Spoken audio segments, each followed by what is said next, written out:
भोळा चक्रवर्ती कैलासीचा देव, भोळा चक्रवर्ती पार्वतीचा पती योगीराज, तयाची पाया माझे दंडवत, घडो आणि चित्त जडो नामी, जटाजूट गंगा अर्धचंद्र भाळी, तिचा नेत्र ज्वाळी जात वेद, कंठी काळकूट डौर त्रिशूळ हाती, सर्वांगी विभूती शोभतसे, गळा रुंडमाळा खापर हस्तकी, गळा रुंडमाळा खापर हस्तकी, राम नाम मुखी सर्व काळ, व्याघ्र चर्मधारी स्मशानी राहिला, संगे भूत मेळा विराजित, तयाची पाया माझे दंडवत, घडो आणि चित्त जडो नामी, नामा म्हणे नामे ना सुनिया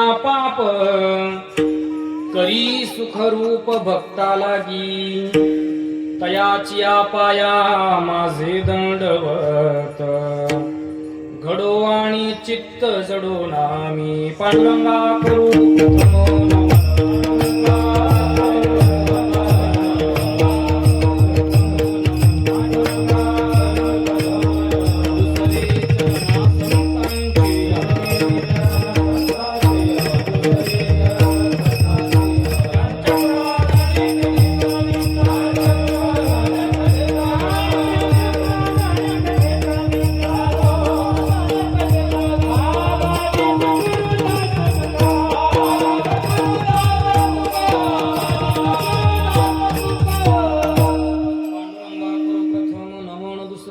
संतांच्या, त्यांच्या कृपादाने कथेचा विस्तारू बाबाजी सद्गुरु दास तुका, ध्येयं सदा परिभवग्नम भीष्ट दोहं, तीर्थास्पदं शिवविरिञ्चिनुतं शरण्यं, वृत्त्यार्तिहं प्रणतपाल भवाब्धिपोतं, वंदे महापुरुष ते चरणारविंदं, मस्तक हे पायावरी या वारकरी संतांच्या, विठ्ठल विठ्ठल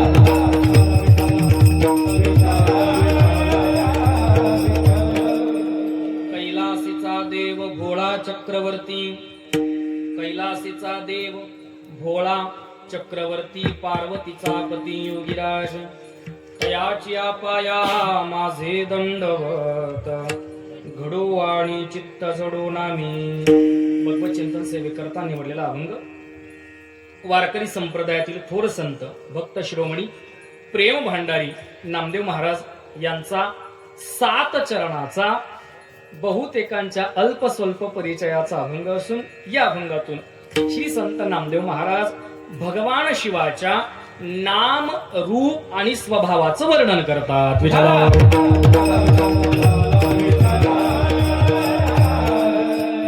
अभंगावरती यथामती यथावकाश चिंतन सेवा करण्याच्या अगोदर अल्पसा परिहार द्यायचा तो असा. आज एका नैमित्तिक कीर्तन महोत्सवाच्या निमित्तानं आपण श्री क्षेत्र माळवाडी येथे उपस्थित आहोत. भगवान निळकंठेश्वर महादेव आणि चैतन्य सद्गुरू श्री कानिपनाथ महाराज यांच्या मंदिराच्या वर्धापन दिनानिमित्त, अर्थात पंचम वर्धापन दिनानिमित्त आपण सगळेच जण श्री युक्तिपरायण हिरामन बिला बागुल हिरामन बाबांच्या या क्षेत्रामध्ये आपण त्यांच्या विनंतीला मान देऊन आपण सगळेजण या महोत्सवासाठी उपस्थित झालो. त्या निमित्तानं ही चिंतन सेवा आमच्या आदरणीय श्री युक्तिपरायण रामदास महाराजांच्या आज्ञेने माझ्यापर्यंत आली.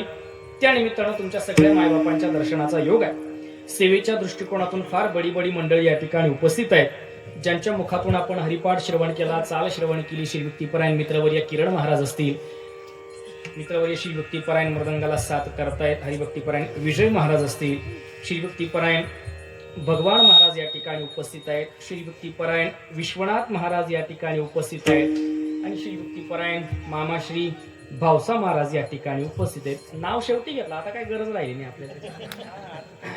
श्री भक्तिपरायण भावसा महाराज या ठिकाणी उपस्थित आहेत. तथा तुम्ही सगळी जण ज्ञात अज्ञात परिचित अतिपरिचित सुपरिचित, माळवाडी गावाला मी काही नवीन नाही आणि माळवाडी गावातली मंडळी ती पण मला काही नवीन नाही. आपला फार जुना परिचय, 60-65 वर्षापासून आपण बरोबरच आहेत सगळेजण, नाही ना? म्हणजे माळवाडी गावासाठी मी काही नवीन नाही, सगळी ही परिचयाची मंडळी या ठिकाणी उपस्थित आहेत. सगळे वयाने ज्येष्ठ श्रेष्ठ ज्ञानवृद्ध तपवृद्ध आज माझ्या समोर विराजमान आहेत. आणि तुमच्या समोर ज्ञानोपराय तुकोपराय बुद्धी देतील त्या पद्धतीने निवडलेल्या अभंगावरती चिंतन करायचं आहे. विठ्ठल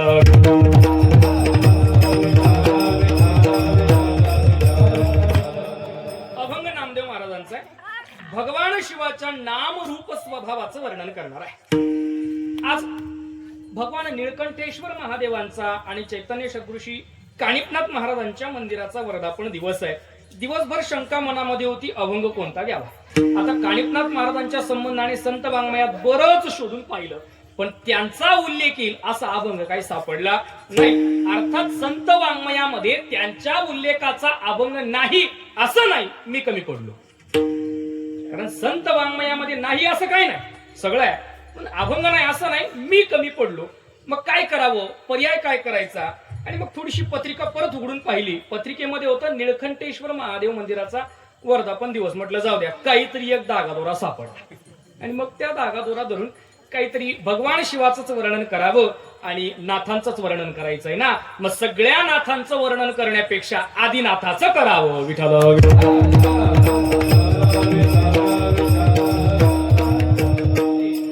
पाव मे सबके पाव म्हणतात ना. मग सगळ्या नाथांचं वर्णन करण्यापेक्षा फक्त आदिनाथांचं वर्णन करावं. आदिनाथांचं वर्णन केलं का त्या योगाने सगळ्या नाथ परंपरेचं वर्णन होणार. या अनुषंगाने अभंगाची निवड आहे. खरं पाहता ज्या वारकरी संप्रदायामध्ये आपण उपासना करतो, फार गोड संप्रदाय. आपली नियोजित वेळ ही 6 ते 8 ची होती. मी बरोबर 8 ला थांबणार आहे, काही टेन्शन घ्यायचं नाही. जेवणाचा वेळ चुकला नाही पाहिजे. कीर्तनात जाऊ महाराज. मी किती वाजता आलो होतो? बरोबर आलो होतो. हो, 6 वाजून 4 मिनिटाला मी येतो. 6 वाजून 4 मिनिटाला अण्णा मी कुठं होतो? येतो. आपल्या पाठीमाग गाय करायचं काय कारण नव्हतं. आल्या रामकृष्णारी केलं. मला वाटलं सुंदर ते ध्यान होईल. म्हटलं त्याने रूपा पाहता लोचने चालू केलं. म्हटलं गंमत फसली बा. कधी नाही ते आज इस्त्रीचे कपडे घातले आणि त्यात म्हटलं आज उशीर झाला, गंमत उठली. बरं जाऊ द्या, काही चिंतेचं कारण नाही. 7 चरणाचा अभंग आहे. एक एक चरण सरळ सांगून दिलं तरी 8 वाजता कीर्तन संपेल महाराज. बरं आपलं काही ठरलेलं होतं का? तसं काय तसं बी ठरलेलं नव्हतं, तसं बी ठरलेलं नव्हतं आहे का नाही. मग ते कीर्तन केव्हाही सुटो आणि अभंग कितीही सुटो. म्हणजे मी ठरवून पण आलो नाही आणि ठरवून पण आलो नाही. नामदेव महाराजांचा अभंग आहे. अभंगाच्या पहिल्या चरणामध्ये नामदेव महाराज देवाच्या स्वभावाचं वर्णन करतात. दुसऱ्या चरणामध्ये त्या देवाच्या चरणावरती नतमस्तक होतात. तिसऱ्या चरणापासून तर 6व्या चरणापर्यंत देवाच्या रूपाचं वर्णन करतात आणि 7व्या चरणामध्ये त्या परमात्म्याच्या नामाचं वर्णन करतात. अशा पद्धतीचा अभंग आहे. ज्या वारकरी संप्रदायामध्ये तुम्ही आपण उपासना करत आहोत, हा वारकरी संप्रदाय हा 3 परंपरेचा युग्म असणारा संप्रदाय आहे. पहिली परंपरा दत्त परंपरा, दुसरी परंपरा ही नाथ परंपरा आणि तिसरी परंपरा ही बाबाजी चैतन्य परंपरा. 3 परंपरेचा युगत असणारा हा संप्रदाय आहे. पहिली परंपरा ही दत्त परंपरा, ती आली एकनाथ महाराजांकडून. एकनाथ महाराजांच्या अभंग गाथा पहा. एकनाथ महाराजांच्या अभंगांमध्ये बरेच अभंग दत्त गुरूंचं वर्णन करणारे अभंग. म्हणून नाथ महाराज आले दत्त परंपरेकडून. ज्ञानोबरायांचा विचार केला तर ज्ञानोबराय आलेत नाथ परंपरेकडून आणि तुकोबरायांचा विचार केला तर तुकोबराय आले बाबाजी चैतन्य परंपरेकडून. चैतन्य परंपरेचे तुकोबराय आहेत. म्हणून 3 परंपरेचं युग्म असणारा हा वारकरी संप्रदाय आहे. नाथ परंपरा, दत्त परंपरा आणि चैतन्य परंपरा, 3ही परंपरेचं एकोपा हे आपल्याला वारकरी परंपरेमध्ये पाहायला मिळतो. म्हणून पाया जो आहे ज्ञानोबरायांच्या रूपाने हा नाथ परंपरेचा आहे. खांब जो आहे हा नाथ महाराजांच्या रूपाने दत्त परंपरेचा आहे आणि कळस जो आहे तो तुकोबरायांच्या निमित्ताने चैतन्य परंपरेचा आहे. विठ्ठल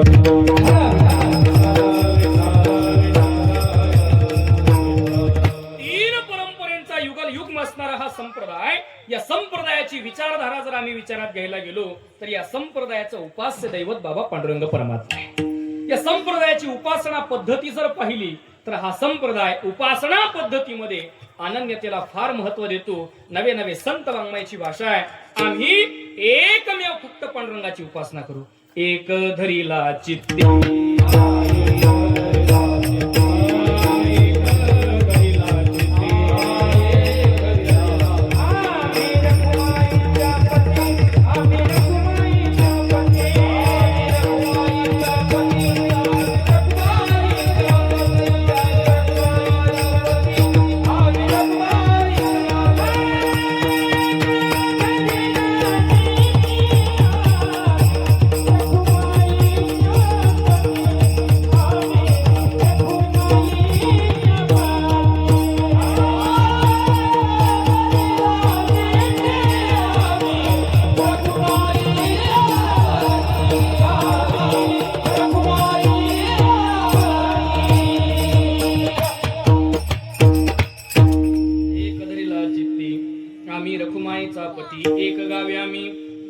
देवाचे नाम वारकरी संप्रदायाच्या भक्ती परंपरेचा जर विचार केला तर वारकरी संप्रदाय भगवान पांडुरंग परमात्मा सोडून कोणालाही स्वीकारत नाही.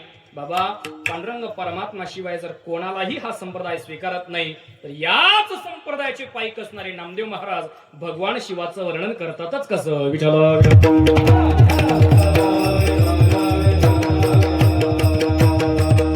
एक दरीला चित्ती. बरं हा एक शब्द दोनाच्या सापेक्ष नाही, हा निरपेक्ष एक शब्द आहे. आम्ही फक्त पांडुरंग परमात्मा स्वीकारतो. नवे नवे संत वाङ्मयाने ज्या ज्या वेळेला एक शब्द वापरला हा एक शब्द निरपेक्षपणे पांडुरंग परमात्म्यासाठी वापरला. आम्ही फक्त पांडुरंग परमात्म्याला स्वीकारतो. पांडुरंग परमात्म्याशिवाय आम्ही दुसऱ्या कोणाला स्वीकारत नाही. पतिव्रते जैसा व्रतार प्रमाण आम्हा नारायण तैशा परी. आम्ही पांडुरंग परमात्म्याची पतिव्रता स्त्री सारखी उपासना करतो. आणि पतिव्रता स्त्रीचं लक्षण असतं काय, सर्व भावे पती ध्यानी मनी पतिव्रताने अनेकांची स्तुती. पतिव्रता स्त्रीला पती सोडून दुसऱ्याची स्तुती आवडत नाही. मग पतिव्रता स्त्रीप्रमाणे आम्ही जर पांडुरंग परमात्म्याची उपासना करतो तर त्याच पतिव्रत्याचं उदाहरण देणारे तुकोबाराय नामदेवराय भगवान शिवाचं वर्णन करतात कसं. विठ्ठल विठ्ठल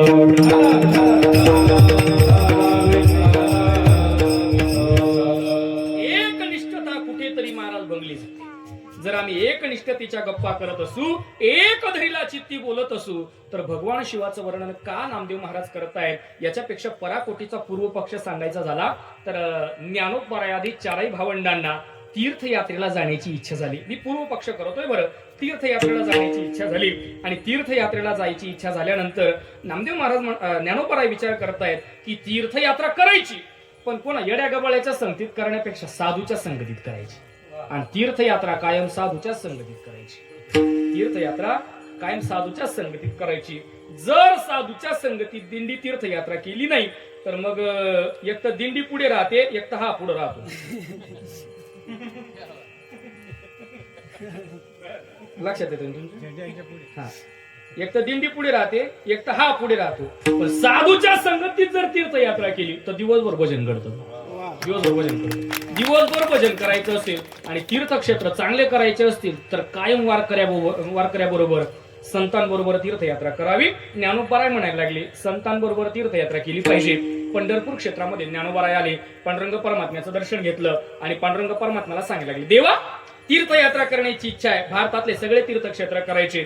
म्हटले आनंदाची गोष्ट आहे पण असे नाही कोणातरी साधूच्या संगतीत करायचे. म्हटले चालेल. ज्ञानोबरायाने सांगितलं एक काम करा देवा, नामदेवरायांना सोबत घेऊन जातो तीर्थयात्रेसाठी. आता नामदेवरायांचं पांडुरंग परमात्म्याचं फार प्रेम मला लेडीवाळपणे फार प्रेम. आणि मग ज्ञानोबराय म्हणतायत मी नामदेवरायांना घेऊन जातो. पांडुरंग परमात्म्याने नामदेवरायांना बोलवलं म्हटलं नामा हे ज्ञानोबराय आळंदीकर यांच्या सोबत तुला तीर्थयात्रेला जायचंय. देवा सगळं ठीक आहे पण आपला 8 दिवसापूर्वी काय शपथविधी झालाय तुझ्या ध्यानात नाही का.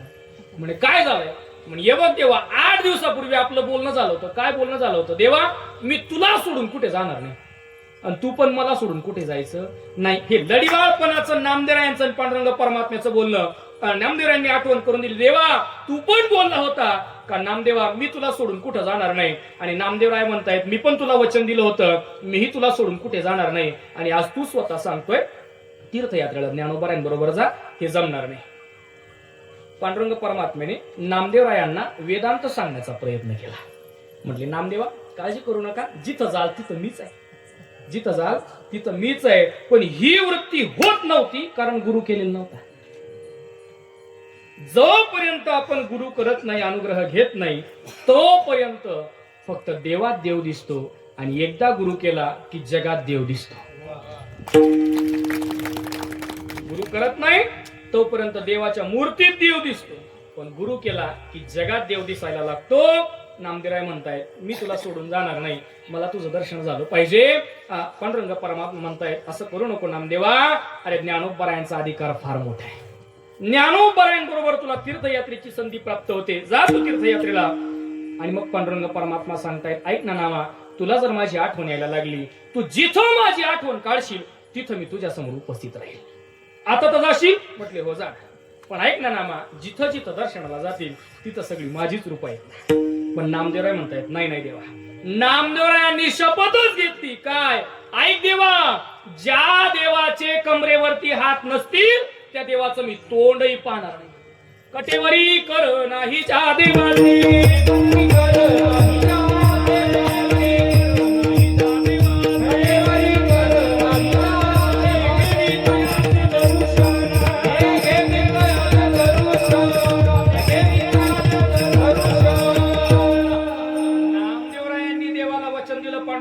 पांडुरंगा कटेवरी कर नाही ज्या देवाचे नेघे मी तयाचे दर्शन, ज्या देवाचे कमरेवरती हात नसतील त्या देवाचं मी तोंडही पाहणार नाही, ज्या देवाचे कमरेवर हात नसतील त्या देवाचं मी दर्शन करणार नाही, असे म्हणणारे नामदेवराय आज भगवान शिवाचं वर्णन करतायत. विठ्ठल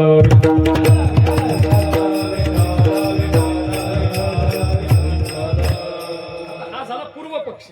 ही जर एकनिष्ठता आहे, जर पांडुरंग परमात्म्याशिवाय आम्ही कोणाला स्वीकारत नाही, हा जर पूर्व पक्ष केला तर का नामदेव महाराज भगवान शिवाचं वर्णन करतात त्याची कारण मीमांसा पाहू आणि अभंगात प्रवेश करू. बाबा, वारकरी संप्रदाय हा अद्वैताचा पुरस्कर्ता संप्रदाय आहे, हा अभेदाचा पुरस्कर्ता संप्रदाय आहे. वारकरी संप्रदाय हा अद्वैताचा पुरस्कार करतो, अभेदाचा पुरस्कार करतो. वारकरी संप्रदायाने द्वैत नाकारलं. वारकरी संप्रदायामध्ये भेदाला स्थान नाही, वारकरी संप्रदायात भेदाला स्थान नाही. वारकरी संप्रदायाने अभेद सांगितला. किती अभेद सांगितले? एक ढोबळमानाने 3 ते 4 अभेदांचा विचार आहे. पहिला अभेद हा जीव शिवाचा अभेद, दुसरा अभेद हा देव भक्ताचा अभेद, तिसरा अभेद देव देवीचा अभेद आणि चौथा अभेद मला सांगायचा आहे तो हरी आणि हराचा अभेद. विठ्ठल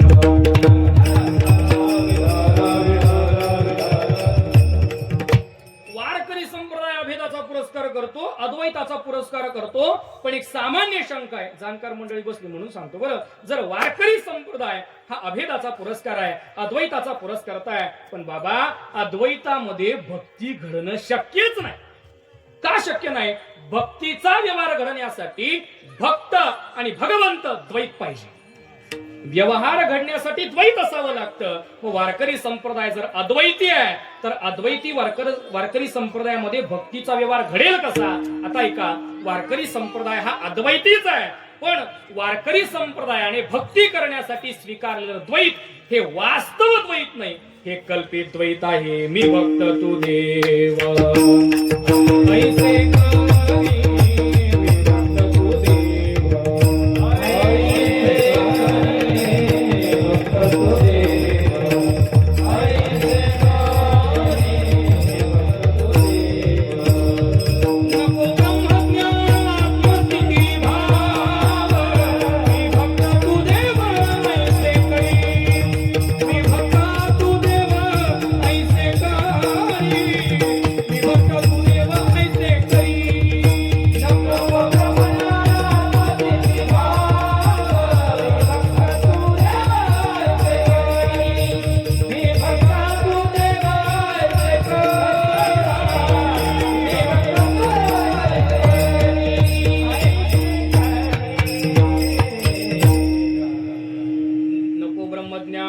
आत्मस्थिती भाव, मी भक्त तू देव ऐसे करी. करी ज्या अर्थी म्हणताय त्या अर्थी वास्तवात अभेद आहे, वास्तवात अभेद आहे. तुकोबराय बोलताय देवा मी भक्त आणि तू देव असं कर. का? अभेदामध्ये अद्वैतामध्ये भक्ती घडत नाही. नको ब्रह्मज्ञान. ब्रह्मज्ञान म्हणजे परोक्ष ज्ञान. मी देव आहे ही वृत्ती होते. आत्मस्थिती भाव म्हणजे अपरोक्ष ज्ञान. तुकोबराय म्हणताय देवा मला परोक्ष ज्ञान पण नको आणि अपरोक्ष ज्ञान पण नको, मला ब्रह्मज्ञान पण नको, आत्मस्थिती भाव पण नको. जर ब्रह्मज्ञान झालं तर पूजा करणं शक्य नाही, भक्ती करणं शक्य नाही. का? ब्रह्मज्ञान झालेल्या माणसाची वृत्ती असते काय? अहम ब्रह्मास्मी, मी देव आहे. अहम ब्रह्मास्मी, मी देव आहे, ही ब्रह्मज्ञान झालेल्या माणसाची वृत्ती असते. मग तो स्वतः जर म्हणतोय मी ब्रह्म आहे तर मग ब्रह्माने कोणाची पूजा करायची? तो स्वतः जर या अवस्थेला पोहोचलाय की मीच देव आहे तर स्वतः देव म्हणणारा त्याने पूजा कोणाची करायची? आणि आत्मस्थिती भावाचा असा आहे, स्वतः तर देव होतोच होतो पण त्याला जगात देव दिसायला लागतो. कासयाने पूजा करू केशी राजा, हाची संदेह माझा पिढी. आता तुकोबाराय बोलताय देवा मला प्रश्न पडलाय. काय प्रश्न पडलाय? ऐक ना, मी तर देवच झालोय. देव पाहावया गेलो ते मी अहम ब्रह्मास्मी वृत्तीवरती आरूढ झालो, मी देव झालो. पण देवा अडचण अशी आहे, आत्मस्थिती भावावर पण आरूढ झालो. म्हणजे जे फुल तुला अर्पण करायचंय त्या फुलात सुद्धा मला पांडुरंग दिसतोय. जे पान तुला अर्पण करायचं आहे त्या पानात सुद्धा मला पांडुरंग दिसतोय. जे पाणी तुला अर्पण करायचंय त्या जलामध्ये पाण्यामध्ये सुद्धा मला पांडुरंग परमात्मा दिसतोय. मी पांडुरंग जे अर्पण करायचंय ते पांडुरंग सांग ना कशी भक्ती करू. ही आत्मस्थिती भावावरती आरूढ झालेल्या व्यक्तीची अवस्था होते. म्हणून तुकोबाराय म्हणतायत मला ब्रह्मज्ञान नको, मला आत्मस्थिती भाव नको. मग काय पाहिजे? द्वैत पाहिजे. मी भक्त तू देव ऐसे करी. करी म्हणतात म्हणजे कल्पित द्वैत आहे. श्रुतीची भाषा आहे भक्त्यर्थम कल्पितम द्वैतम अद्वैतात अपि सुंदरम. भक्तीमध्ये कल्पित केलेलं द्वैत हे अद्वैतापेक्षा सुंदर असतं. विठाल विठाल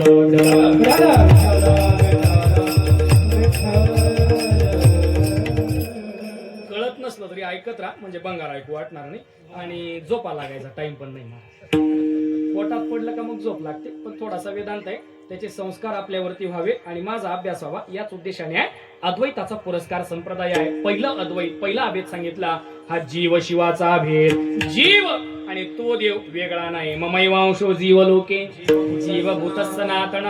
तो हा जीव त्या परमात्म्याचाच अंश आहे. नव्हे नव्हे श्रीमद आद्य शंकराचार्यांची भाषा आहे. श्लोकार्धेन प्रवक्ष्यामि यदुक्तम ग्रंथ कोटिभिः ब्रह्म सत्यम जगन्मिथ्या जीवो ब्रह्मैव नापरः. शंकराचार्य बोलतायत यत् कोटिभिः ग्रंथमुक्तम तत् अहम नाम अहम शंकराचार्य प्रवक्षति. किं प्रवक्षति? अर्ध श्लोकेन प्रवक्षति. किं प्रवक्षति?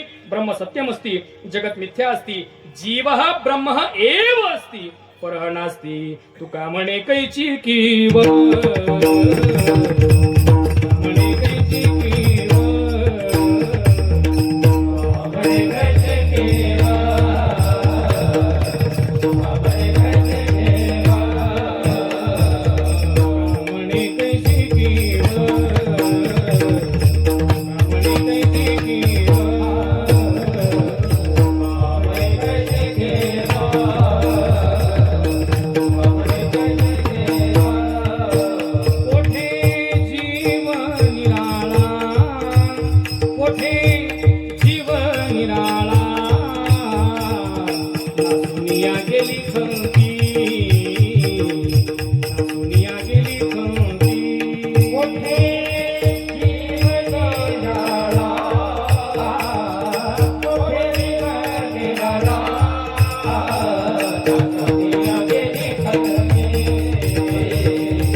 जीव हा भगवत स्वरूपच आहे.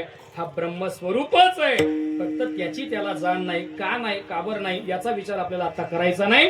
पण जीव तुका म्हणे काला कोठे अभेद देखिला. जीव शिवाचा ऐक्य सांगितलं. पहिला अभेद जीव आणि देवाचा अभेद. दुसरा अभेद हा देव आणि भक्ताचा अभेद. देवते संत देवते संत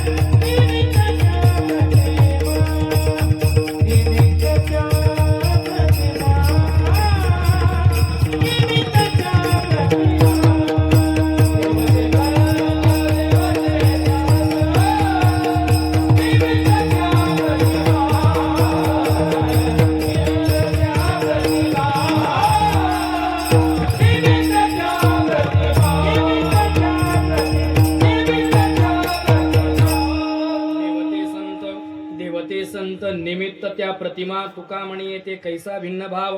भक्त तोची देव देव भक्त. देवामध्ये आणि भक्तामध्ये अभेद आहे. तो कशा रीतीने हेही आज सांगायचं नाही. फक्त अभेद आहे. पहिला अभेद जीव शिवाचा अभेद. दुसरा अभेद देव भक्ताचा अभेद. तिसरा अभेद देव देवीचा अभेद. वारकरी संप्रदायाने जी देवी स्वीकारली महाराज ती देवी दुसरी तिसरी कोणी नाही स्वीकारली. विटेवरती उभी आणि कमरेवरती हात ठेवलेली विठाई स्वीकारली.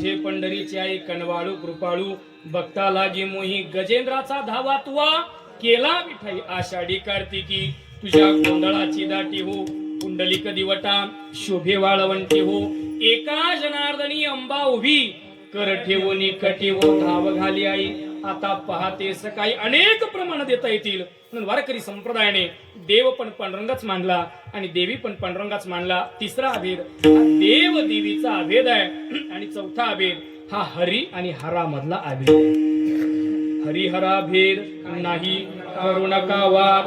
हरी आणि हरामध्ये अभेद आहे. बस जर तुम्हाला भेद मानायचाच झाला तुकोबाराय म्हणताय भेद किती भेदकासी नाड एक वेलांटीचा आड. हरी आणि हरामध्ये फक्त एका वेलांटीचा फरक आहे.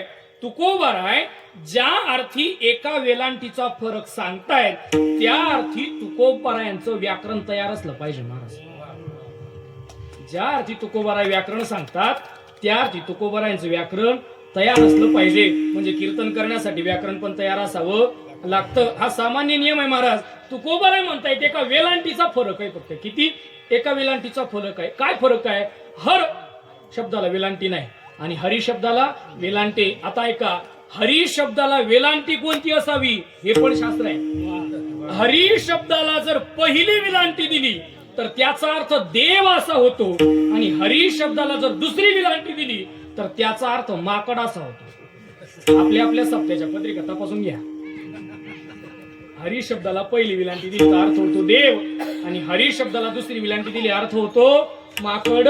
पण आता ऐका त्यात मराठी भाषेच्या व्याकरणाचा नियम असा आहे जर आकारांत नाम इकारांत नाम असेल आणि ते जर नाम असेल व्यक्तिविशेष तर ते दीर्घांत लिहिलं पाहिजे. म्हणजे संस्कृत भाषेत हरी वाचला तर विलांटी पहिली पाहिजे आणि मराठीत हरी वाचला तर विलांटी दुसरी पाहिजे. विठ्ठल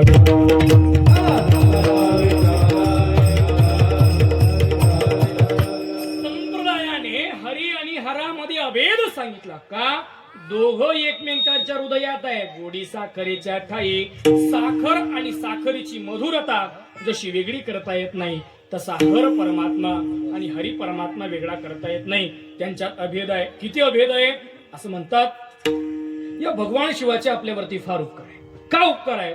कारण पंढरपूरची वारी करणारे आद्य वारकरी भगवान महादेव. एका जनार्दनी वैष्णव शिरोमणी महादेव भगवान महादेवांनी पंढरीची वारी केली.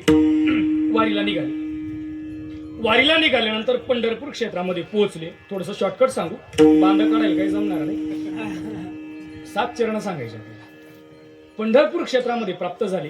पांडुरंग परमात्म्याच्या दर्शनाला जाणार. बाबा पांडुरंग परमात्म्याने भगवान शिवांना पाहिलं आणि पाहिल्यानंतर पांडुरंग परमात्म्याला एवढा आनंद झाला की पांडुरंग परमात्म्याने भगवान शिवाला उचललं आणि आपल्या डोक्यावर घेतलं. मुकुट विरहित भगवान पांडुरंग परमात्म्याचा तुम्ही विग्रह पहा. पांडुरंग परमात्म्याच्या डोक्यावरती शिवलिंग आहे. म्हणजे पांडुरंग परमात्म्याच्या मूर्तीच्या वरती शिवलिंग नाही बरं. जो डोक्याचा वरचा भाग आहे तोच शिवलिंग असा आहे. पांडुरंग परमात्म्याचा विग्रह विकत घेताना स्वीकारताना लोक म्हणतात देवाच्या डोक्यावरती शिवलिंग पाहिजे. डोकं आणि त्याच्यावरती शिवलिंग नाही. जो डोक्याचा भाग आहे मूळ तोच शिवलिंग आहे. जो डोक्याचा भाग आहे तोच शिवलिंग आहे. इतका दोघांमध्ये अभेद आहे महाराज. दोघं एका आसनावरती विराजमान आहेत. ऐका मी पतिव्रतेचं उदाहरण एकनिष्ठेसाठी दिलं होतं. पतिव्रतेप्रमाणे जर आम्ही अनन्यतेने भक्ती करतो तर का वारकरी संप्रदाय पुन्हा शिवाचं वर्णन करतोय? जरी अभेद असला भगवान शिवाचा वर्णन का करतात? आता ऐका. घरामध्ये असणारी पतिव्रता स्त्री ती सेवा सगळ्यांची करते. पतीची सेवा करते. पतीचे आई वडील म्हणून सासू सासऱ्यांची सेवा करते. पतीचा भाऊ म्हणून दिराची सेवा करते. सेवा करताना सासू सासऱ्यांची करते, दिराचीही करते. पण पतिव्रता स्त्री रममान होताना फक्त पतीशी होते. सेवा सगळ्यांची करते पण रममान होण्याची वेळ आली का फक्त पतीशी होते. तद्वत वारकरी संप्रदाय वर्णन सगळ्यांचं करतो पण रममान व्हायची वेळ आली का फक्त पांडुरंगामध्ये होतो. फक्त पांडुरंगामध्ये होतो. की पतिव्रतेच्या उदाहरणाचं खंडन झालं. का वर्णन करतायत भगवान शिवाचं? आता ऐका. वास्तवामध्ये असणारं व्यापक असणारं ब्रह्मचैतन्य एकच आहे. ब्रह्मचैतन्य एकच आहे पण त्याच ब्रह्मचैतन्याला ज्या वेळेला संकल्पानुरूप रूप धारण करावं लागतं. ब्रह्म एकच आहे. ब्रह्मचैतन्याला सृष्टीच्या व्युत्पत्तीचा संकल्प होतो त्यावेळेला ते ब्रह्मचैतन्य ब्रह्मदेव होतो. सृष्टीच्या परिपालनाचा संकल्प होतो त्यावेळेला ते ब्रह्मचैतन्य भगवान विष्णू होते. आणि सृष्टीच्या संहाराचा संकल्प होतो त्यावेळेला ते ब्रह्मचैतन्य भगवान शिव होतं. तुकोबरायांचा अभंग आहे, ब्रह्मचैतन्य एकच आहे पण त्यांनीही दोन रूप धारण केली. धरोणी दोन्ही रूपे पाळणे संहार करी कोप रुद्र दयाळ विष्णू. तुकोबराय बोलतायत दोघं एकच आहेत, फक्त यांनी अवतार भिन्न धारण केली. एकाचीच रूप आहेत. आता माझ्याकडे पहा, माझं नाव प्रथमेश. माझ्या आई वडिलांसाठी मी कोण आहे? मुलगा. बहिणीसाठी भाऊ. तुमच्यासाठी महाराज. शाळेत शिकवायला गेलो. विद्यार्थ्यांसाठी शिक्षक. प्रथमेश जाधव. व्यक्ती किती आहे? व्यक्ती एकच आहे पण काम बदललं की नाव बदलतं, काम बदललं की रूप बदलतं. तसं आहे का? ते ब्रह्मचैतन्य एकच आहे पण सृष्टीच्या परिपालनाचा संकल्प होतो त्यावेळेला ते विष्णू होते. सृष्टीच्या व्युत्पत्तीचा संकल्प होतो त्याला ब्रह्मदय होते. आणि सृष्टीच्या संहाराचा संकल्प होतो त्यावेळेला ते शिव होते. ब्रह्मचैतन्य एकच आहे. देव एकच आहे पण काम बदललं का नाव बदलतं, काम बदललं का नाव बदलतं. महाराज ब्रह्मचैतन्य एकच आहे. मग अडचण काय झाली? भांडणं बघतात आहेत महाराज. आमची वृत्ती तिथपर्यंत पोहोचत नाही. दोन मित्र एकमेकाला भेटले, फार 25-30 वर्षानंतर एकमेकाला भेटले महाराज. पुण्या मुंबईमध्ये कुठेतरी भेट झाली असेल. एकमेकांची गळा भेट घेतली. म्हटले बाबा फार कधीची भेट नव्हती तुझी, फार दिवसांनी आज भेटला. दोघ जण गडबडीत होते. दोघांनी एकमेकाला शब्द दिला, फार दिवसातून आपली भेट आहे, एक काम करू आता काही गडबडीत काही बोलणं होणार नाही पण संध्याकाळी आपण दोघं एका हॉटेलमध्ये बसू म्हणजे गप्पा करायला बसू. दोघ जण एका हॉटेलमध्ये आपण गप्पा करायला जाऊ. दोघांनी हॉटेल निश्चित केली, गप्पा करायला भेटायचं वा या उद्देशाने. म्हटले तू पण तिथं ये, मी पण तिथं येतो, आपण गप्पा करू.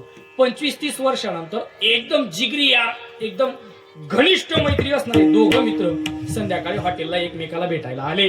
पण नुसते ते नाही आले महाराज, त्यांच्या सोबत कुत्रे घेऊन आले. यानं त्याचं कुत्रं आणलं, त्यानं त्याचं कुत्रं आणलं. दोघं भेटायला आले.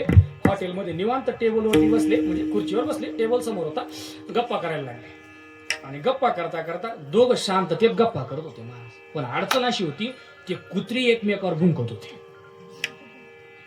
दोघं मित्र गप्पा शांततेत करतायत पण कुत्री एकमेकावर भुंकतायत. तेच सांगतोय मी, भगवान शिवाचं आणि पांडुरंग परमात्म्याचं दोघांचं काही बिघडलं नाही महाराज. दोघं एका आसनावरती भांडणी फक्त भक्त करू राहिले. विठ्ठल विठ्ठल.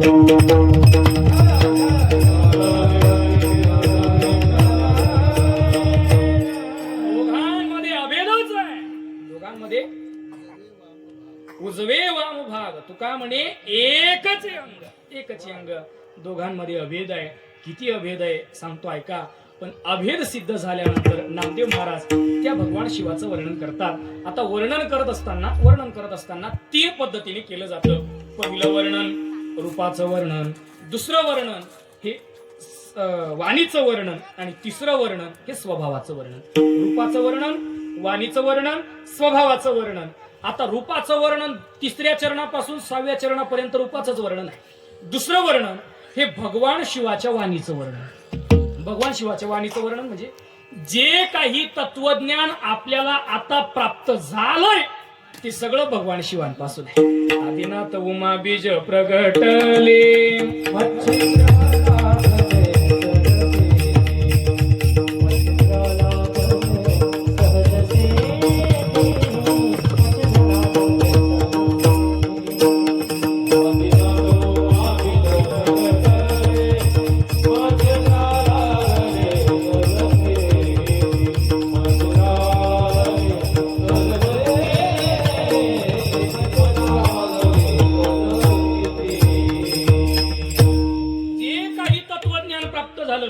सगळ्या तत्वज्ञानाची सुरुवात आदिनाथ उमा बीज प्रगटले. तिथून ज्ञानाचं बीज प्रकट झालं. पण तिथून प्रगट झाल्यानंतर आलं कुठपर्यंत पहा. आदिनाथ उमा बीज प्रगटले मच्छिंद्रा लादले सहज स्थिती. मच्छिंद्रनाथांना प्राप्त झालं. बरं ते कसं प्राप्त झालं? काय झालं? एकदा कैलासामध्ये भगवान शिव विराजमान झाले आणि पार्वती मातेने सांगितलं, म्हटले अहो तुम्ही एकांतामध्ये असं ध्यान लावून काय चिंतन करतात, काय विचार करत बसतात? म्हटले काही नाही, जे ब्रह्मज्ञान आहे ना त्याचं चिंतन करत असतो, त्याचं मनन करत असतो. पार्वती माता म्हणे मग मला सांगा ना तुम्ही, ते ज्ञान मला पण सांगा. शिवजी म्हणे योग्य वेळ आल्यावर सांगेल. तिचं नाव अर्धांगिनी असतं ना, म्हणून तिला अर्धच सांगायचं असतं महाराज. हे पहिल्यापासून पाठ करून ठेवलंय मी बरं का. हा, पूर्ण कधी नाही सांगायचं. नाही, हे लवकर कळालं मला, ते भाग्य म्हणतोय मी, बाकी काय नाही.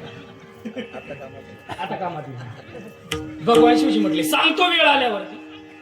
पार्वती म्हटले नाही नाही, सांगाच तुम्ही.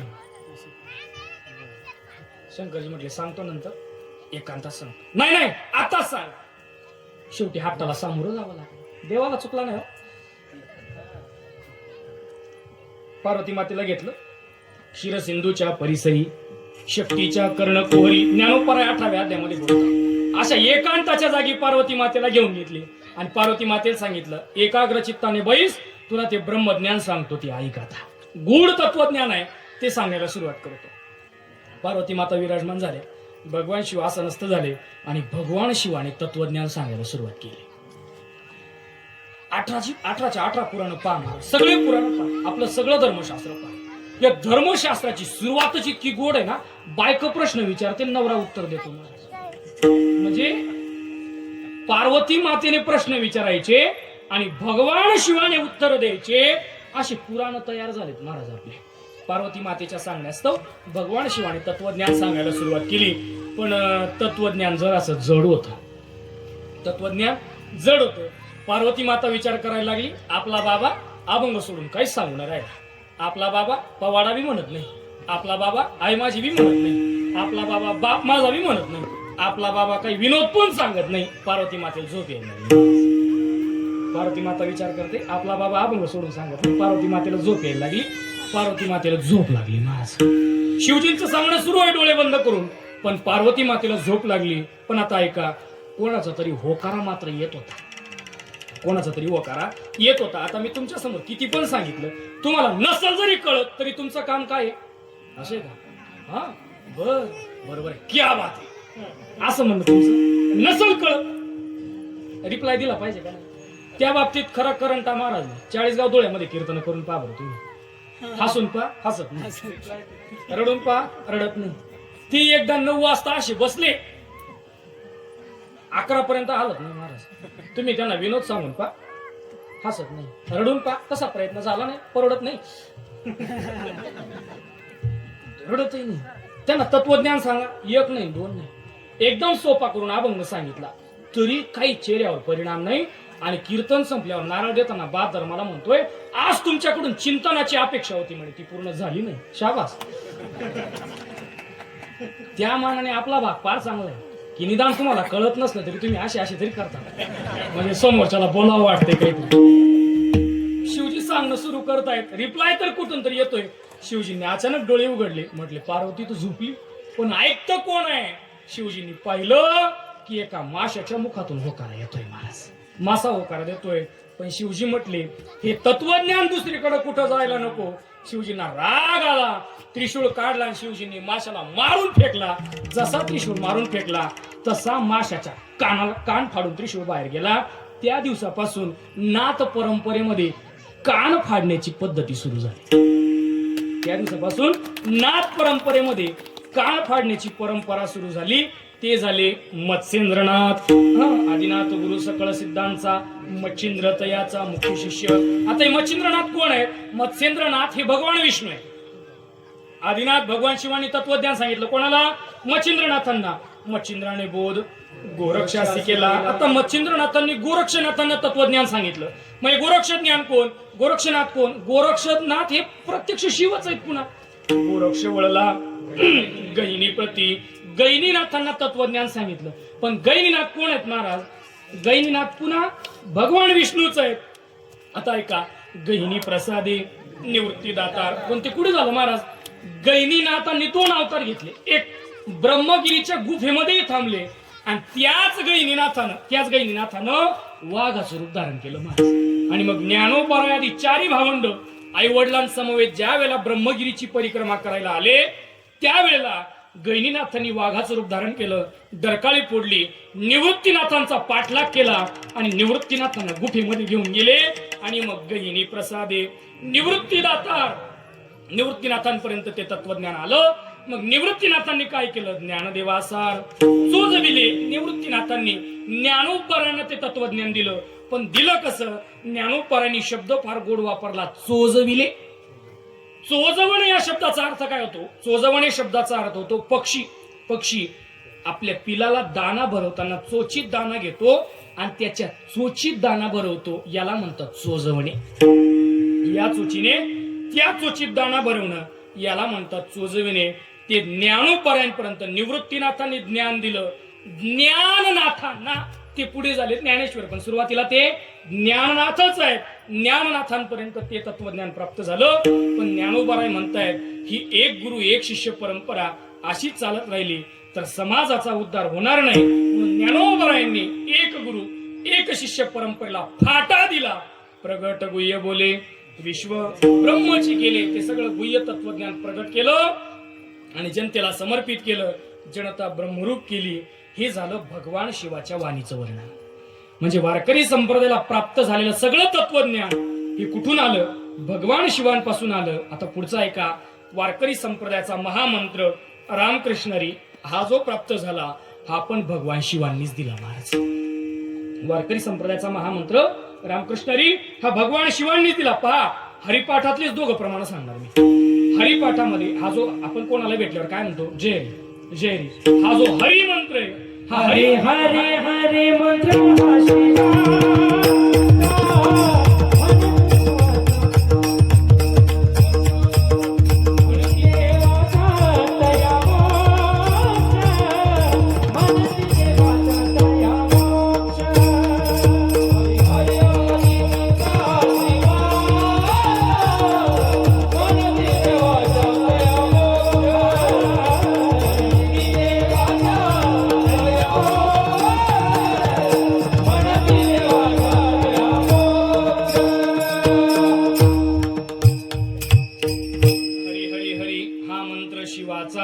म्हणती जेवाचा तया मोक्ष. हा जो हरी मंत्र प्राप्त झाला कोणाचा आहे? भगवान शिवाचा मंत्र. हा शिवाचा रामकृष्णरी मंत्रापैकी एक शब्द मिळाला कोणता? हरी. कोणाचा आहे? भगवान शिवाचा. राहिले कोणते? राम आणि कृष्ण. पण बाबा ती भगवान शिवानेच दिले. राम कृष्ण वाचा बाबा हा जीवाचा आत्मा जो शिवाचा राम शिव म्हणजे राम कृष्ण हरी. हा जो मंत्र प्राप्त झाला हा मंत्र कोणी दिला? हा भगवान शिवानेच दिला. नवे नवे भगवान शिवांना जर भजन करायचं झालं ते रामाचं करतात आणि रामाला भजन करायचं झालं तर ते शिवाचं करतात. भजन करे महादेव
सदाशिव. अर्थात हे भगवान शिवांच्या वाणीचं वर्णन.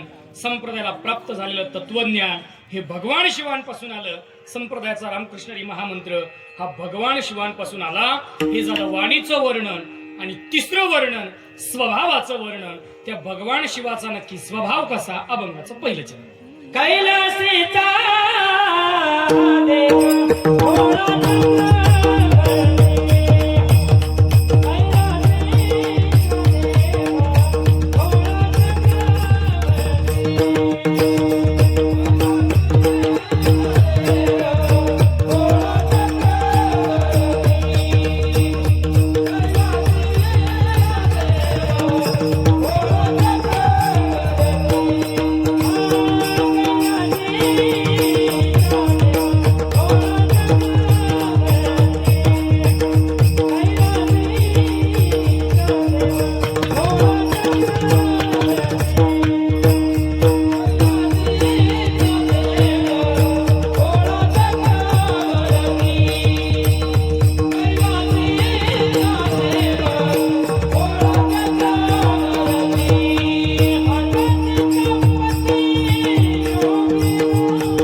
देव भोळा चक्रवर्ती पार्वतीचा पती योगीराज नामदेव महाराज त्या भगवान शिवाच्या स्वभावाचं वर्णन करतात. स्वभाव पहिल्या चरणामध्ये सांगतायत. कसा आहे परमात्मा?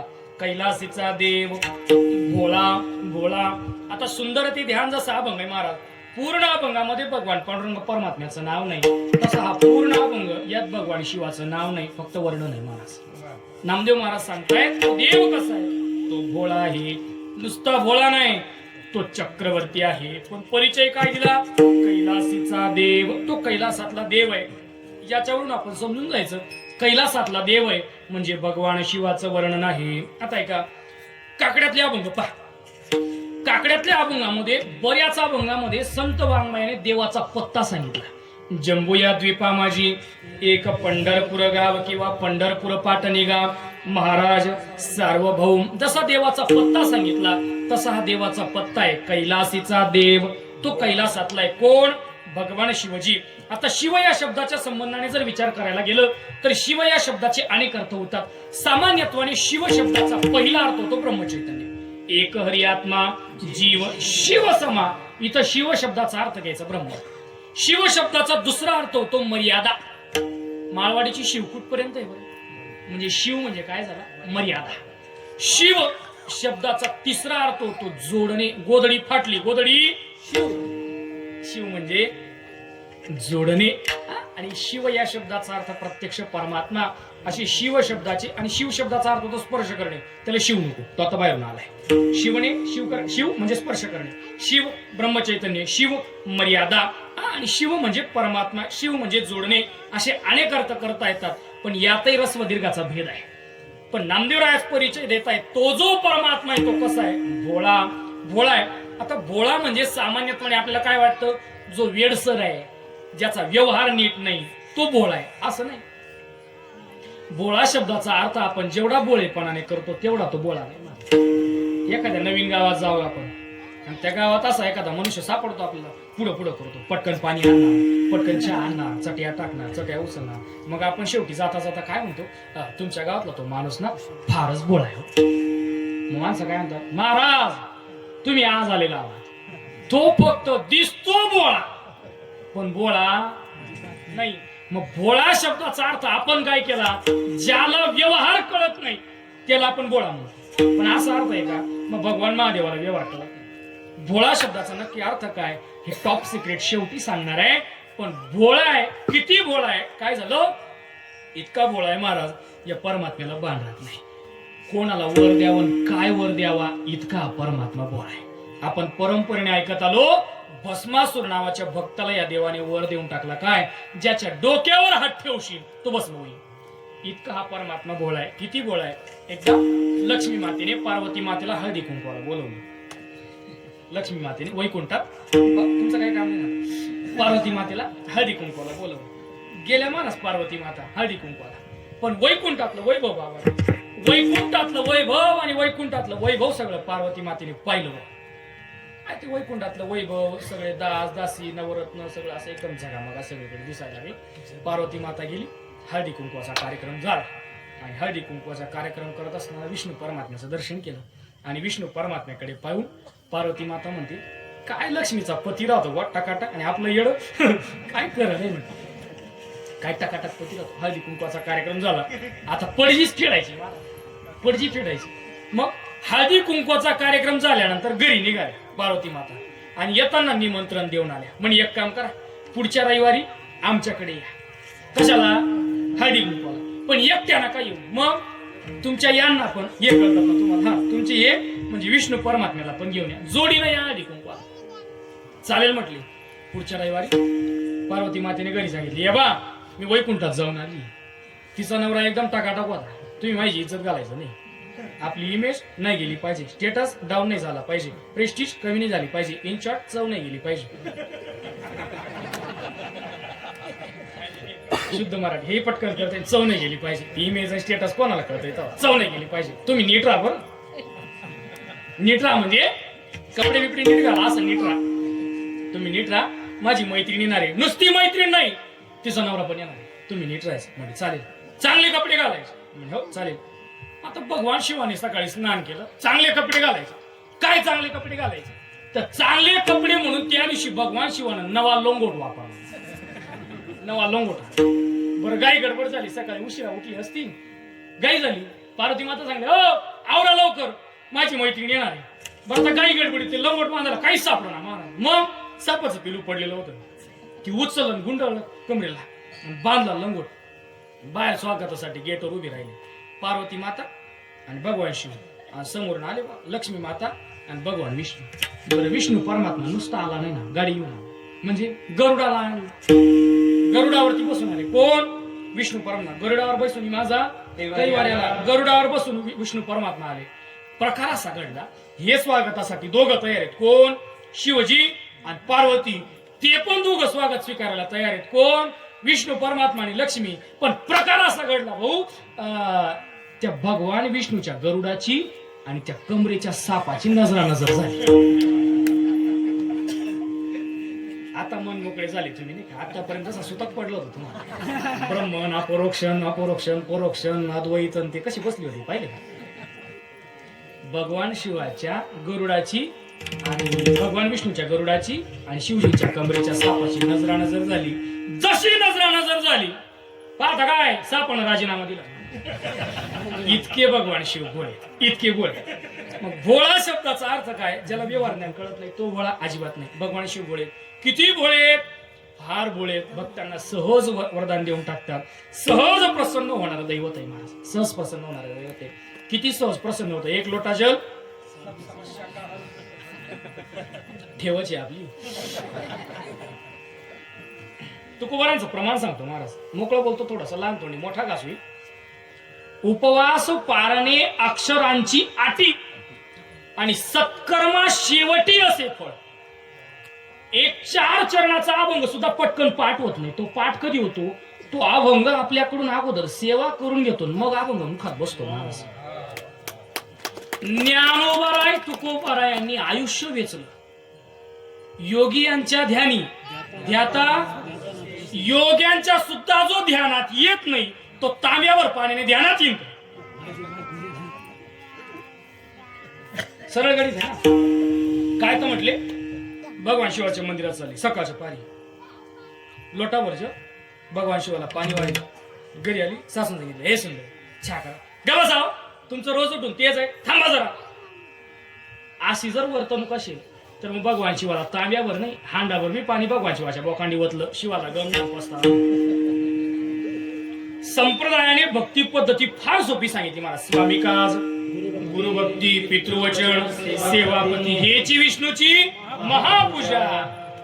पतीला जर भगवान शिव समजलं आणि पतीची सेवा केली तर मंदिरात जायची गरज पडत नाही. हे रेकॉर्डिंग करून घरी ऐकवणार आहे मी. विठ्ठल विठ्ठल.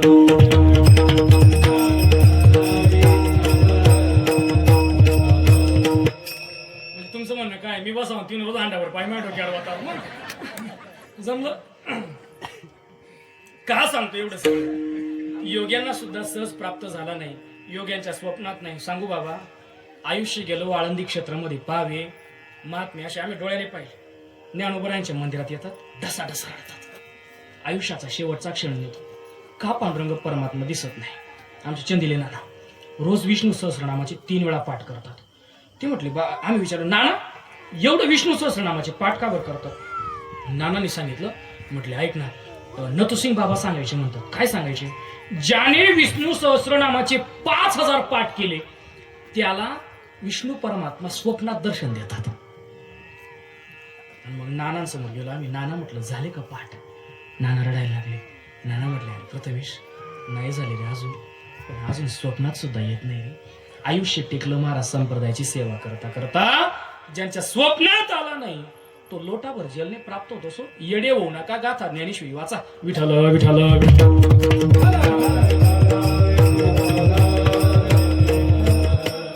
श्रद्धा असावी पण डोळस असावी. श्रद्धा असावी, डोळस असावी. काय तर म्हटले, अमावस्येच्या रात्री 12 वाजता उठा, बेलाचं पान घ्या, त्याला मध लावा, भगवान शिवाच्या मंदिरात जा आणि ते बेलाचं पान मध लावून उलटो चिटकवा. तुमचं पोरग परीक्षेत पास होईल. मग अभ्यास कोण करीन?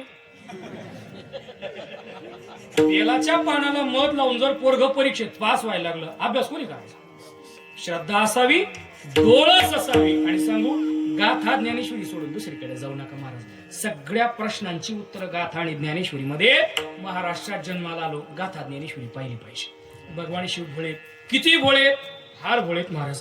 तुकोबाराने सुद्धा गाथ्यामध्ये भोळा सांगितला. तुका म्हणे भोळा जिंकू जाणे काळा. किती भोळे भगवान शिव. शिव भोळा चक्रवर्ती, त्याचे पाय माझे चित्ती. नुसता भोळा नाही परमात्मा, भोळ्या लोकांचा चक्रवर्ती आहे. भोळ्या लोकांचा चक्रवर्ती आहे. अंगाला भस्म लावतो महाराज, इतका भोळा परमात्मा आहे. मग भोळा शब्दाची नक्की व्याख्या काय? भोळा शब्दाची व्याख्या होते, ज्याला देहेंद्रियाची आसक्ती राहिली नाही तो भोळा. ज्याला देह आणि इंद्रियांची आसक्ती राहिली नाही तो भोळा. किती आसक्ती राहिली नाही? भगवान शिवांना देहाची आसक्ती राहिली नाही महाराज. अंगाला भस्म लावताय म्हणजे काय देहाची आसक्ती असेल? गळ्यात सर्प आहे, काय देहाची आसक्ती असेल? लग्नाच्या दिवशी भगवान शिवजी भजन करतायत नंदीवर बसून. लग्नाच्या दिवशी भगवान शिवजी नंदीवर बसून भजन करतात महाराज. एवढा परमात्मा भोळा आहे महाराज. इतका भोळा आहे की परमात्म्याला देहाचीही आसक्ती नाही आणि देहेंद्रियाचा संबंध नाही, त्याची आसक्ती नाही. असा परमात्मा कैलासीचा देव भोळा चक्रवर्ती म्हणजे सम्राट. कोण आहे परमात्मा? पार्वतीचा पती योगीराज. अगोदर भगवान शिव सतीचे पती होते, नंतर ते पर्वतस्य कन्या सा पार्वती पार्वतीचे पती झाले. कसे झाले? सगळ्यांना प्रसंग ज्ञात आहे. भागवतामध्ये तो प्रसंग सांगितला जातो. एवढा प्रसंग सांगतो आणि थांबतो महाराज. काय झालं? दक्ष प्रजापती एकदा देवांच्या सभेमध्ये गेले. देवांच्या सभेमध्ये सगळे विराजमान आहेत, सगळे देव उपस्थित आहेत. दक्ष प्रजापती सभेमध्ये गेले आणि सभेमध्ये गेल्यानंतर एक शिष्टाचार असा आहे, आपल्यापेक्षा मोठा माणूस आला का आपण उठून उभं राहावं. आपल्यापेक्षा मोठा माणूस आला का आपण उठून उभं राहावं. दक्ष प्रजापती देवांच्या सभेत गेले, सगळे देव उभे राहिले, पण भगवान शिवजी भजन करत होते. श्रीराम राम जय जय राम, श्रीराम राम जय जय राम. भजनामध्ये मग्न झाल्यामुळे सासरा आला एकही बाण राहिलं नाही आणि भगवान शिवजी उभे राहिले नाही. आता काय आहे? दक्षाचं लक्ष कुठे गेलं? भगवान शिवावर गेलं. सामान्य नियम असा आहे महाराज, दक्षाने कोण उभं राहिलं ते नाही पाहिलं, कोण उभं राहिलं नाही ते पाहिलं. कीर्तनकारांची खून सांगतो तुम्हाला, पाया पडायला लोक शेवटी येतात ना. कोण पाया पडतं ते नाही पाहत, कोण पडत नाही ते पाहतात महाराज. देवांच्या सभेमध्ये सगळे उभे राहिले, दक्षाने ते नाही पाहिलं, मग कोण पाया पडलं नाही ते पाहिलं महाराज. आणि दक्षाच्या लक्षात आलं आपल्या जावयाने आपला सन्मान केला नाही. भगवान शिवजी उभे राहिले, अपमान का बदला अपमान. दक्ष प्रजापतीने यज्ञाचं आयोजन केलं महाराज आणि यज्ञामध्ये सगळ्या देवांना बोलवलं, फक्त भगवान शिवाला बोलवलं नाही, जाणून बोलवलं नाही. यज्ञामध्ये जाणून बोलवलं नाही. आता ते देव लोकांना सगळ्यांना आमंत्रण. शास्त्र असं सांगतं, काही जागी बोलवल्यावर जावं, काही जागी बोलवलं तरी जाऊ नये आणि काही जागी नाही बोलवलं तरी जावं. काही जागी बोलवलं तर जावं. भाऊबंदकीचं नातेवाईकामध्ये काही कार्यक्रम बोलवलं तर जावं, नाही बोलवल्यावर गेले अपमान होईल. दुसरी गोष्ट, काही जागी बोलवलं तरी जाऊ नये. एखाद्याने सांगितलं आता कीर्तन संपलं, झोप लागत नाही, पत्ती खेळायला चालता का? गेलं पाहिजे. बोलवलं तरी जाऊ नये आणि काही जागी नाही बोलवलं तरी जावं महाराज. कीर्तन चालू आहे, गावामध्ये सप्ताह चालू आहे आणि सप्त्यावाले घरी तर काही आले नव्हते पत्रिका द्यायला. सप्ताह कमिटी म्हणजे साऱ्या गावची दुश्मन राहते महाराज. घरात काय घरी तर काय आले नव्हते व सांगायला, मग जावं का? जरी सांगायला आले नाही तरी जावं का? तिथं कल्याण आहे. तुकोबा काय म्हणताय? तुका म्हणे जवळी न पाचारिता जावे. नाही पाचारण केलं तरी सुद्धा भगवत नाम कीर्तन ऐकण्यासाठी जावं. इथं यज्ञाचं आमंत्रण नव्हतं महाराज. पार्वती माता ते सगळे विमानं जायला लागले देव लोकांचे. बरं, भाऊबंदकीचं विशेष राहतं महाराज. भाऊबंदकीचं मैत्रीण याला आमंत्रण नाही, मुद्दाम त्याच्या घरावरून जातील. त्याला विचारते, का भाऊ तू नाही येत का लग्नाला? नाही भाऊ, आमंत्रण नाही. मुद्दाम जाते, तू नाही येत का कार्यक्रमाला? नाही, बोलवलंच नाही. तसे सगळे देव लोकांनी विमानं घेतली, कैलासावरून घेऊन जायचे महाराज. आणि कैलासावरून भगवान शिवजीला म्हणायचे, का हो शिवजी तुम्ही नाही येत काय याला? चला पुढं, आलोच मी. आता सगळ्या देवांना माहिती होती याला बोलवलेलं नाही, असं जाणून चाललं. सगळे देव जायला लागले. इकडे पार्वती मातेचा जीव लागला थोडा थोडा व्हायला. पार्वती माता म्हणजे, हो माय बापाच्या घरी कार्यक्रम आहे, आपण गेलं पाहिजे. शिवजी म्हणे, त्या बापाने मला काही बोलवलेलं नाही, आपण येणार नाही. तो आग्रह काय करू नको, मी येणार नाही. पार्वती माता म्हणते, असं कुठे असते काय? पहिलाच कार्यक्रम आहे, नाही बोलवलं, दगदग होती, राहिलं असेल एखादं नाव चुकून फोन करायचं, मग एवढं रुसायचं असतं का? काही तर बोलून पण आले नाही, तुम्हाला बोलवलं तर गेलं पाहिजे का नाही? गेलं पाहिजे. थाप टाका थाप थाप. हा. गेलं पाहिजे, राहिलं असेल माझ्या बापाकडून पण बोलवलं पाहिजे, गेलं पाहिजे. शंकरजी म्हणे तू डोकं लावू नको, आपल्याला बोलवलेलं नाही, मी जाणार नाही. का तहा गले कल्याण होईल. जिथं बोलवलं नाही तिथं गेलं तर अपमान होईल, कल्याण होणार नाही, मी येणार नाही. पार्वती म्हणे अहो ऐका ना, माझ्या बापाची गरीब करा, चला ना तुम्ही ऐका जा. शिवजी म्हणे तू डोकं लावू नको, मी येणार नाही. पार्वती म्हणे तुम्हाला नाही यायचं का? म्हणजे नाही यायचं. यायचंच नाही, नाही यायचं. मग स्कूटीची चावी द्या, म्हणजे नंदीला पाठवा. तुम्हाला नाही यायचं ना, नंदीला पाठवा. आम्हाला काय सांगायचं, नंदीला पाठवा. मग नंदीला घेऊन जाय, पण आपण येणार नाही. नंदीराजाला सोबत घेतलं. सती माता निघाले महाराज. सती माता कुठे? बापाच्या घरी यज्ञाला.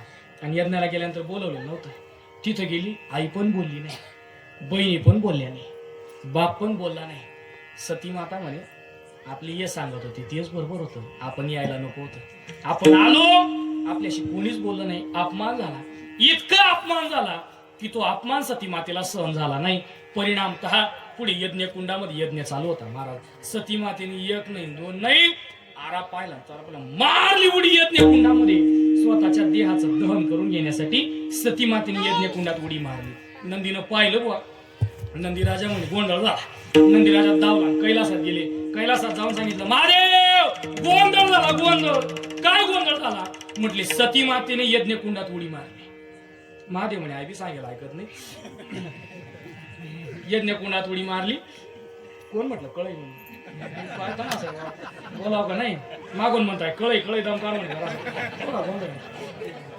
महादेवाने अंदाज पाहिला. म्हटले आता आपल्याला गेलं पाहिजे. महादेवांना राग आला. प्रचंड रागाने परमात्मा महादेव क्रोधित झाले. आणि क्रोधित झाल्यानंतर महादेवाच्या दोनही भ्रुकुट्यांच्या मधून, काही ठिकाणी जटांमधून सांगितलं जातं, पण दोनही भ्रुकुट्यांच्या मधून रुद्र प्रकट झाला. आणि रुद्र प्रकट झाल्यानंतर महादेवाने सांगितलं रुद्र यज्ञकुंडाकडे जायचं, दक्ष प्रजापतीचा तिथं, आणि काहीच ठेवायचं नाही, सगळा यज्ञाचा विध्वंस करून टाकायचा. रुद्र निघाला महाराज. भूतगण सगळे सोबत घेतले.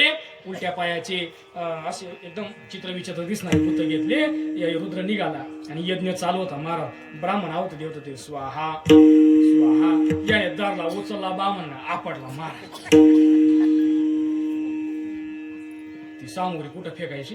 बांगण उचलून आपटायची. कोणाचं धोतर ओढ, जानवर ओढ, शेंड्या ओढ. रुद्रज महाराज तो आकार माजवायला लागला. ब्राह्मण म्हणे गोंधळ झाला आता सगळा.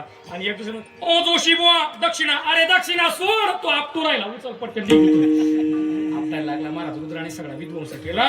आणि विध्वंस केल्यानंतर आता पार्वती माता तर भस्म झालेलीच होती अर्ध सरकट. पार्वती मातेला शिवजीने खांद्यावर घेतलं. निघाल्यानंतर काही ठिकाणी 51 सांगितलं जातं आणि काही ठिकाणी 3.5 शक्तिपीठ 3.5 सांगितलं जातं. ज्या ज्या ठिकाणी पार्वती मातेचा अंश पडला ती शक्तिपीठ या भारतवर्षामध्ये तयार झाली. आणि मग सती माताचा समजा तो जन्म संपला. आणि मग सती मातेने पुढचा जन्म हा पर्वत राजाच्या पोटी घेतला, म्हणून पार्वती नाव पडलं. आता पार्वती मातेने नारद मुनींच्या मुखातून भगवान शिवांचं वर्णन ऐकलं होतं. आणि मग पार्वती मातेच्या मनात आलं की मला भगवान शिव नवरदेव करायचा, भगवान शिवपती करायचा. बापाला सांगितलं पर्वत राजाला. म्हटले ऐका पिताश्री, मला भगवान शिवाशी लग्न करायचं. पर्वत राजा सांगायला लागले ऐकत जाय, त्याच्याकडे काय 1 BHK फ्लॅट नाही, त्याच्या नावावर 1 एकर 2 एकर काहीच नाही. तू त्याच्या नादी लागू नको. चांगले इंजिनियर डॉक्टर पाय. कोणीच ना गावगाव कीर्तन करत फिरतो, त्याच्या नादी लागू नको. दुसरे चांगले भेटतील तुला, ऐकत जाय. पार्वती माता म्हणे लग्न करीन तर शिवाशीच करीन. आणि मग त्या भगवान शिवाशी लग्न करण्यासाठी पार्वती मातेने व्रत केलं हरतालिकेचा. आपण ऋषी पंचमीच्या वेळेला तो कथा ऐकत असतो. व्रत केल्यानंतर मार्गदर्शन करणारे होते नारद महर्षी. भगवान शिवांकडे निरोप दिला. म्हटले पार्वती तुमची फार उपासना करते, लग्न करण्याची इच्छा आहे. भगवान शिवजी म्हटले तपासून पाहिलं पाहिजे. आणि मग भगवान शिवाने ब्राह्मणाचं रूप धारण केलं. पार्वती मातेकडे गेले. आणि पार्वती मातेकडे गेल्यानंतर भगवान शिवजी ब्राह्मणाच्या रूपात स्वतःचीच निंदा करतायत पार्वती मातेपाशी. पार्वती माता म्हणते तुम्ही किती निंदा करा, पण मी भगवान शिवाशीच लग्न करणार आहे. तुम्ही मला त्याची निंदा ऐकवू नका, मी त्यांची निंदा ऐकणार नाही. मग पार्वती मातेने लग्न करण्यासाठी व्रत वैकल्य केली. पर्वत राजाने निर्णय घेतला पार्वती मातेचं लग्न करायचं कोणाशी? भगवान शिवाशी. आणि मग पुढे तो सगळा लग्नाच्या कार्यक्रमामध्ये भगवान शिवजी घोड्यावर नाही बसले, नंदीवर बसले. आळंदीला भास्कर बाबा म्हणून गुरुवारी आहेत पाठा ज्ञानेश्वरी सांगतो. भास्कर बाबा म्हटले, मला एकाने प्रश्न विचारला होता, नवरदेव घोड्यावर का बरं बसतो, गाढवावर का बरं बसत नाही? प्रश्न काय होता? नवरदेव घोड्यावर का बरं बसतो, गाढवावर का बसत नाही? बाबांनी उत्तर दिलं, नवरदेव गाढवावर पण बसवला असता, पण नक्की गाढव कोण कळालं नसतं, त्याच्यामुळे घोड्यावर बसवला. आपण उद्योगात पडलो नाही, आपण बसलोच नाही, आपण घोड्यावरच बसलो नाही, बाकीचा ताणच नाही, विषयच नाही. भास्कर बाबांनी उत्तर दिला, का नंदीवरती बसले? आता ऐका, नंदी हा धर्म आहे महाराज. भागवताचा पहिला स्कंद पहा. भागवताच्या पहिल्या स्कंदामध्ये बैलाला धर्म मानलाय आणि म्हणून धर्मपत्नीचं वरण करायचं आहे, म्हणून धर्मावरती आरूढ झाले भगवान शिवजी. पुढे विवाह सोहळा संपन्न झाला. गळ्यात नाग आहे, मंडोळ्या नागायचं आहे, कमरेला नाग आहे, डेकोरेशन सगळं नागाचं आहे, अंगाला सगळा भस्मा लावलाय, नाचणारे भूते वेताळ नाचती. हर्षयुक्त उमापती सांगा, आता देहाची आसक्ती राहिली असती, मंडोळ्या सापाच्या बांधल्या असत्या, देहाची आसक्ती राहिली असती, भस्म लावला असता. याचा अर्थ ज्याला देहाची आसक्ती नाही, ज्याला इंद्रियांची आसक्ती नाही, त्याला म्हणायचं भोळा. कैलासीचा देव भोळा चक्रवर्ती, पार्वतीचा पती योगीराज. नामदेवराय म्हणतायत, अशा परमात्म्याला तयाची अपाया, माझे दंडवत घडो आणि चित्त जडून आम्ही. माझं त्या परमात्म्याच्या चरणावरती नतमस्तक होत आहे आणि एक छोटीशी मागणी करतात. काय मागणी करतात? घडो आणि चित्त जडून आम्ही, माझं चित्त त्याच्या नाम रूपावरती राहिलं पाहिजे. ही मागणी 7 चरणाचा अभंग आहे, पण अभंग पाठ करायला फार सोपा आहे. कसा सोपा आहे? सोपी ट्रिक सांगतो. पहिल्या चरणात स्वभाव आहे, दुसऱ्या चरणात नमस्कार आहे, तिसऱ्या चरणापासून आहे ना, डोक्यापासून वर्णन केलंय भगवान शिवाचं. जटा जुट गंगा अर्धचंद्र भाळी. डोक्यावरती काय आहे? जटा आहे, अर्धचंद्र भाळी. तिचा नेत्र ज्वाळी जात वेद, तिसरा डोळे. वेद शब्दाचा अर्थ होतो कामदेव, त्याला शिवजींनी भस्म केला. अजून काय वर्णन आहे? कंठी काळकूट, डौर त्रिशूळ हाती. कंठामध्ये काळकूट विषय, डौर त्रिशूळ हाती. त्रिशूळ म्हणजे 3ही गुणांच्या पलीकडे, 3 गुणांवरती शिवजींनी सत्ता मिळवली. डौर त्रिशूळ हाती, सर्वांगी विभूती शोभत असे, चिताभस्म अंगावरती. अजून गळा रुंड माळा, मुंडक्यांच्या माळा आहेत. आता मुंडक्यांच्या माळा का बरं? ते सगळे पार्वती मातेचे स्वरूप आठवण म्हणून गळ्यात मुंडक्यांच्या माळा घातल्या. गळा रुंड माळा, कापर हस्तकी, राम नाममुखी सर्व काळ भजन करी. महादेव रामपूजी, सदाशिव व्याघ्र चर्मधारी स्मशानी राहिला. व्याघ्राचं चर्म धारण केलं, गजचर्म व्याघ्रांबर. गज म्हणजे हत्ती, हत्तीचं चामडं धारण केलं. हत्ती हा कामाचं प्रतीक आहे. व्याघ्राचं चर्म धारण केलं. व्याघ्र हा क्रोधाचं प्रतीक आहे. आणि ज्या शिवपरमात्म्याने काम क्रोधावरती विजय प्राप्त केला, त्यांचं नाव घेतल्यावरती सुद्धा वाचे वदता शिवनाम तयानवाधी. क्रोधकाम व्याघ्र चर्मधारी स्मशानी राहिला. कोण आहे सोबत? संगे भूतमेळा विराजित, भूते वेताळे नाचती. या चरणाचं फार विलक्षण आहे. आजूबाजूला भूत नाचतात, पण तरी सुद्धा हर्षयुक्त उमापती. आजूबाजूला भूत नसतात तरी सुद्धा शिव परमात्मा आनंदात आहे. आणि नामदेव महाराज बोलतायत, अशा परमात्म्याच्या नामाचं सामर्थ्य काय? अशा परमात्म्याचं नाम जर घेतलं तर त्या परमात्म्याचं नाम हे पाप नासून टाकतं आणि भक्ताला सुखरूप करतं. अभंगाचं शेवट